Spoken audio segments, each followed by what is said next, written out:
Many times people come to me with complex tailoring questions that I can't really condense into a short video that's good for YouTube. So what I'm going to do is take these steps kind of one at a time and tackle them in a more do-it-yourself type of way. If you would like to see more in-depth stuff, reach out to me and we'll talk about how to get you guys formal training from me rather than just making these super long videos that a lot of people from my analytics have not been watching. But today we're going to be talking about making the shoulder a little bit shorter, making it a little bit more natural to the body. Sometimes when you go thrifting, you get like these shoulder pad looking things and those aren't good. So how can we take that down and do it quickly on our own machines or even by hand sometimes? This is a chunk from my whole thrifting video that I have not published yet, but if you would like to see the other parts of that video gone into more detail with, just let me know and I will make those other parts as well. But this is just covering the shoulders.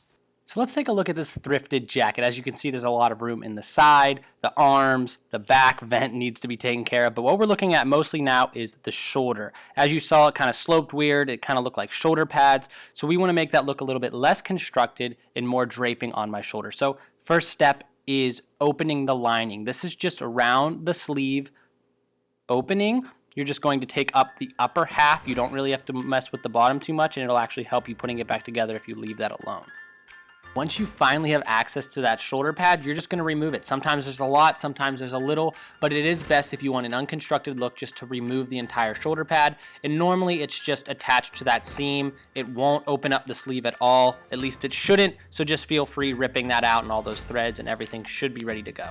Here's what it looked like without the pad. It definitely looks a lot more unconstructed, but there's a huge gap there we now need to fix in the shoulder because there's extra room because there's no pad there.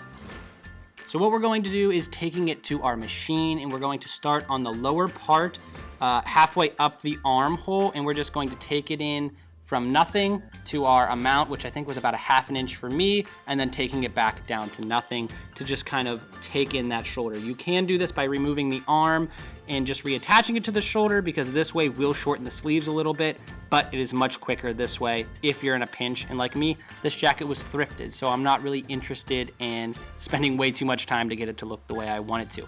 Now we're just cutting out the extra because obviously just like when you're shortening a coat, you can't have too much room in there where it doesn't form right to your shoulder. So we're just cutting it back to that ½ inch where it started. And like everything else, we're going to press it how it should look. Now a big part of getting this type of alteration right, the way I'm doing it, is pressing it so that you get a nice roll on the shoulder and it doesn't look like it's just like a shirt shoulder. You do want some definition there, so that's what I'm trying to do here. Now when I took it in, I only took it in about halfway on each side of the shoulder, like going up from the bottom seam, and that way I don't have to go around the entire thing. We're just taking in the upper half, and I had to go back a few times because the pressing wasn't working to ease in my taper a little bit better. That means just the transition line from where I started to where my biggest point was. I just had to remake that a little bit, but afterwards I got it pressed and I really liked how it turned out. And now because I'm a procrastinator, we're putting this back together a few days later, actually a couple weeks. But all you have to do is take the back lining and attach it first to the seam of the armhole. I do this by doing a running stitch with my hand needle, or you can use a machine and just do a straight stitch all the way around the armhole. Where it was taken off, anywhere that it's gapping, you just want to reattach it. Make sure you are not sewing below the seam of the sleeve and the shoulder, or it will show through on the outside.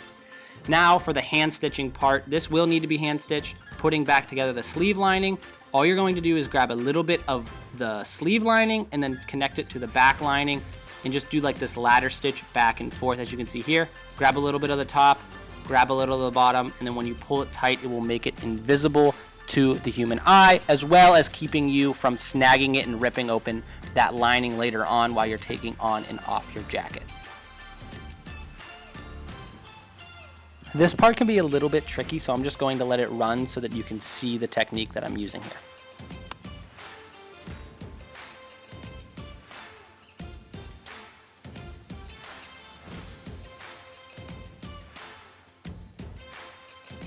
Now here's the look of the finished product afterwards. I think there is a much nicer, clean follow of the shoulder down to the arm, and there is really no issues with any ski sloping, as I like to call it, in the shoulders. I think it looks well, and it also only took me about 15 minutes to complete, so hopefully this was helpful for you guys.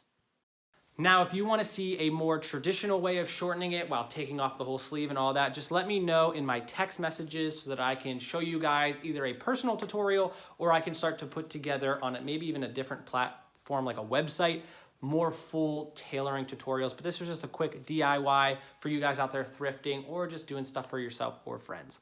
So thank you guys for watching. And as always, subscribe, like, and share if you found this useful, and follow the other social media platforms for more content. Thank you guys for watching. Bye.